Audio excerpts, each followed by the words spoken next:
The Huntsman of Adamos, The Huntsman's Honor, Book 1, Chapter 5, Thorns of a Wild Rose. 124 years after he left for the King's Academy, Lord Yurieth of Adamos returned to his mother and father, a very different young man. He had not returned for his 200th or 300th birth anniversary, and had only returned on this day to check on his brother who was injured. The Seleucians had surged through the defense lines, and Yurieth had almost forever died. Yurieth and the group of lesser-magicked huntsmen and foresters he was still training without Axion and Materiel's knowledge had rained forever death on the Seleucians and turned the tide of the battle.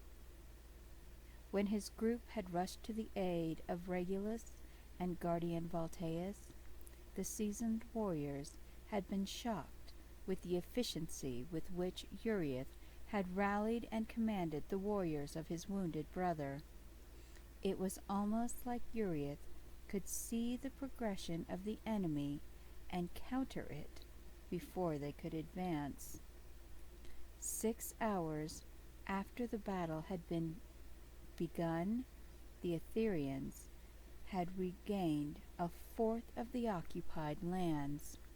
The forces, under Guardians Regulus and Voltaeus, had ignored the mandate to hold their line and surged against the enemy under the confident instructions of the Huntsman of Adamos. Unlike those under his command, Yurieth was not satisfied with merely wounding unto death the enemy, taking them as prisoners until they revived.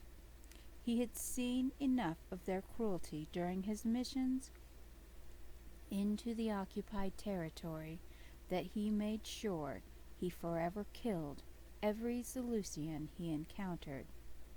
There would be no reviving to finish healing in the comfort of an Aetherian detention camp for those who faced him.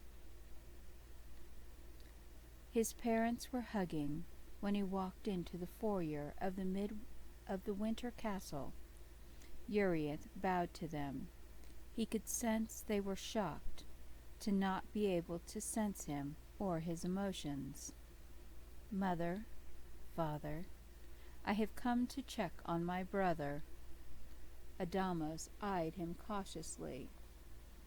"Come, or were sent home for disobeying the mandate of the king." Yurieth's jaw ticked slightly at the reprimand, but a ghost had more emotional presence to the pair of oracles than he did. "Father, in the last centuries, the Seleucians have killed half of the Aetherians in the occupied territory, while diplomatic negotiations go nowhere. The king is wrong. We need to drive these murderers from our worlds." "You doubt my commands, young Yurieth?" King Xerxes said from behind him, as Yurieth felt a shadow slither up his spine, a familiar feeling that he often got in the presence of Materiel, the presence of someone who used blood magic. "No, my king," Yurieth responded smoothly, bowing while coyly glancing at his parents. "I blame your advisors for the weakness of the course of action the war has taken. The guardian Xanthus of your own house perished in these latest battles that nearly claimed my twin, just as the initial invasion took your twin and your father. It is time we drive the Seleucians from our soil and take the war to their world. We have allowed the berserkers and blood mages to drink the blood of our people for far too long." At first, they all could feel the king's rage. Then, oddly, the king laughed. "Oh, Lord Adamos, I like your eldest. He may only be a huntsman, but he has fire and ambition. Tell me, lad, how would this be accomplished?" Yurieth sensed a trap, so he treaded carefully, wording his response the way his oracle mother had taught him, evasively while appearing to speak plainly. "We make it too costly for them to stay, my king. If my huntsmen and I were allowed to treat their berserker commanders and blood mages as the rabid, bloodlusting animals they are, the Zulusians would soon desire to leave our world. They only enjoy dealing death, not being dealt it." Xerxes stood stroking his beard, contemplating the bold young huntsman's suggestion. "So you want to go hunting, do you, Lord Yurieth?" Queen Palla had come out to stand by the Lord and Lady of Adamos. Yelmina shook her head slightly in the negative, but Yurieth ignored his mother. Instead of answering, Yurieth asked, "Do you wish me to go hunting, my queen? It is what huntsmen are made for, is it not? To hunt and cull those who are a threat. The guardian Regulus has several strategies planned, but they rely on allowing the enemy to revive and return and fight another day according to the mandates of your advisors, elders who are inexperienced in the reality of war. They do not understand the bloody nature of it as we do, my king." Xerxes laughed again. It was a hard, cruel sound. Your son is as bold as you are, Adamos, but he lacks your tact. Lord Yurieth, after you attend your brother, send word to the palace, and I shall meet with Guardian Regulus about these plans to regain our world and take the war to their soil. Perhaps we will even consider making the war effort more costly to our enemy. The king turned and bowed his head slightly to Lady Yelmina and Lord Adamos, holding out his hand to his queen. "We will take our leave of the House of Adamos." They bowed to the royal couple and remained silent until long after the door was closed. As soon as the king's flyer launched, Yelmina whirled on Yurieth, her eyes blazing with indignant fire. "What was that? Are you proposing we forever kill our brothers? That we violate the mandates of the light to show love and forgiveness?" she hissed at him. "Mother, you have not been on the battlefront, nor on Seleucia. How can you offer mercy to those who spare none, not even their own people, in their own kingdom? Every Athenian who falls risks having their blood harvested and being forever dead. Yurieth only lies in his room recovering because I and my huntsmen forever killed those who caught Xanthi's battalions unprepared. I will not regret what I did to save Athenian lives, nor anything I will do to save Athenian lives. Let the Seleucians drink the blood of their own sons and daughters as they do on their own world," Yurieth snarled. Adamos laid his hand on Yelmina's arm to silence her next tirade, so she simply demanded, "You have been on Seleucia and seen how they live?" "Yes, mother. I spent 10 years there with Materiel and one of the Amazoni warrior women who live here in exile. The ruling class of the blood mages are parasites, feeding on the blood of the lower classes. They are overpopulated and running out of resources. They are breeding the survivors in the occupied lands like cattle and sending them back to their world as a blood source. There is no power left in the blood of their own lower classes. After they bleed their people and ours until they forever die, they send out the bodies as ground meat rations for the poor to consume. They even harvest from their own population to feed those in the slums. And don't get me started on the sexual depravity with which they treat their children. Even newborns are not safe from the perverse desires of their ruling class. Yelena gasped in horror at her son's revelations.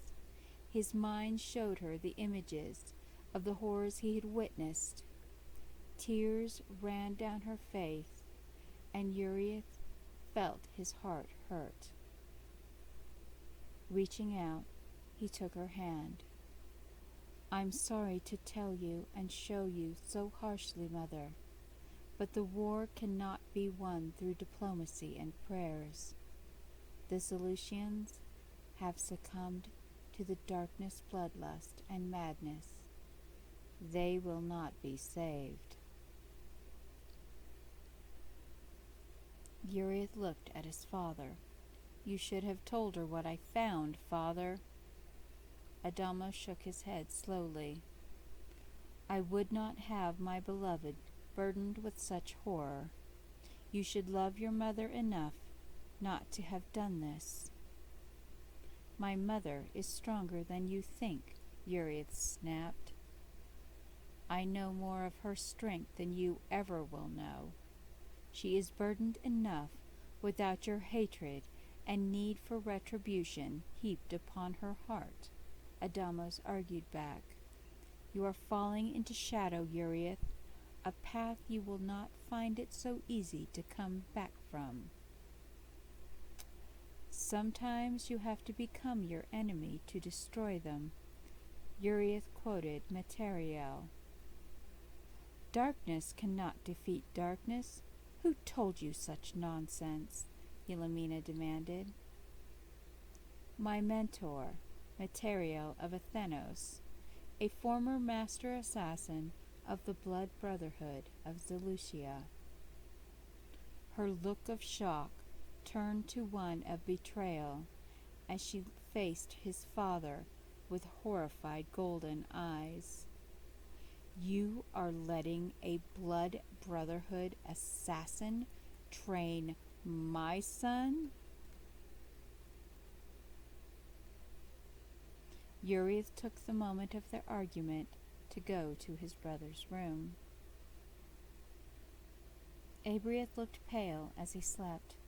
A beautiful young healer sat beside his bed, holding his hand and glowing faintly golden with healer's magic. "You must be the infamous Yurieth," the healer said quietly, before he could retreat. "Your mother and brother have told me quite a lot about you. I must say, I am surprised at the darkness I feel in you, Huntsman of Adamos." The warmth of the glow of the healer soothed some of his anger, and made him feel at peace for the first time in forever, it seemed. "I'm afraid you have the advantage, my lady." A pair of eyes the color of morning glories held his silver ones for several heartbeats. "I am Lady Roseray of Adamos. My cousin is the queen." Yurieth's breath caught in his throat as she reached up and tucked a silk strand of auburn hair behind her ear. The creamy color of her skin was so different from his Amazoni lover. She felt like gentleness like a spring breeze. She felt of hope and love, like sunshine after a frigid night. Things he had not known since long before he left home. "It is my honor to meet you, Lady Roseray." "Perhaps, or perhaps not. Your mother and my cousin have arranged for us to be joined. It seems our 500th birth anniversaries are only days apart. In a little over a century we will be wed, as is our duty to our houses," she announced disapprovingly. Yurieth's jaw dropped. It was his first uncontrolled reaction in decades. "What?" "I'm sorry. I thought you were aware," she added bitterly. Yurieth narrowed his eyes at her. "You're in love with someone else." Roseray's eyes never left his. "Yes, I loved someone once, but he died in your stupid war." "My lady, it is not my stupid war. We are defending our world, our way of life." She snorted derisively. "Then why haven't you defended us and defeated them? Why do the blood drinkers still walk on Etherian soil and harvest the innocents from the lands of my house? The king makes speeches, the guardians make promises, but nothing ever changes. Every year, thousands and thousands more die, and do you know why?" She got up and stalked toward him. He could smell the scent of wild roses and patchouli. It made him feel light-headed, while the look in her eyes made his heart heavy as she poked him in the center of his chest. Because warriors like war. "Excuse me, Lord Yurieth. I'm going to have a break. Your brother is awake and eavesdropping on us, if you would care to make your flimsy excuses to him." Roseray huffed out of the room as Yurieth chuckled weakly. With her glow gone, Yurieth suddenly felt the emptiness returning. "She's perfect for you," Yurieth taunted. Yurieth scowled at him. "Did you know about this?" "Actually, brother, I did not. I suspected that Mother was considering her as a match for one of us, but I did not know which one of us would be the one to deal with her fury." Yurieth groaned as he tried to sit up, and Yurieth bent to aid him. "She really does hate everything about the war." "Who was this lover she lost?" Yurieth asked, his curiosity getting the better of him. "Not her lover, her brother," Yurieth answered sadly. They were silent for several minutes before Yurieth added, "Thank you for saving my life and my men." Yurieth gritted his teeth, spitting out his anger with his words. It was a waste of life. If Xanthids had listened when I sent Drennan to him, the whole battle could have been preempted and lives saved. What good is it to see how the battle will shift if those in command are fools? "They do not have your gifts, brother. Only Regulus can see things as you do," Yurieth reminded. Yurieth snorted. "Don't tell our parents I have gifts. You'll kill them with the shock." "Don't be so hard on Mother and Father. They are truly worried for you, or they wouldn't have picked that adorable healer for you," Yurieth insisted. "You mean the wild rose with thorns?" Yurieth answered, and Yurieth gave a good-natured chuckle. "She does smell amazing, but I know she isn't the one for me." And pray tell, what makes you and our mother feel she is the one for me? Yurieth demanded, amused. Intuition? Visions? No, just good old-fashioned observation. She looked at you, and you looked at her, and both your heart rates changed. Also, you let her snark at you with barely a rude word in defense. If I didn't know better, I would ask who you were and what you did with my brother. Yurieth's taunt caused a tint to creep up Yurieth's neck. She is quite lovely for a rose, but wild vines can be strangling. Admit it, big brother, you like roses with thorns. Later that afternoon, Yurieth walked through his parents' winter home, seeking his father. He noticed Lady Roseray looking out at the snow.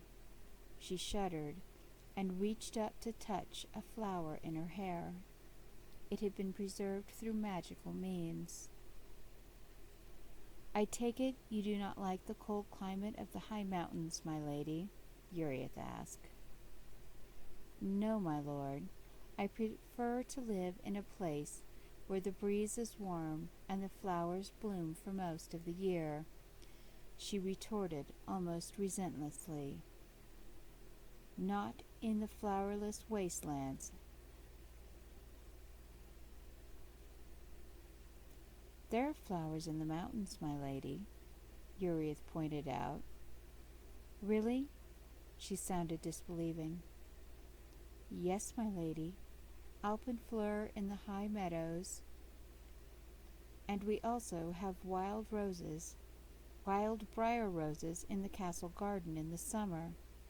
But you must be careful. They have thorns. His eyes held a slight glint of mischief.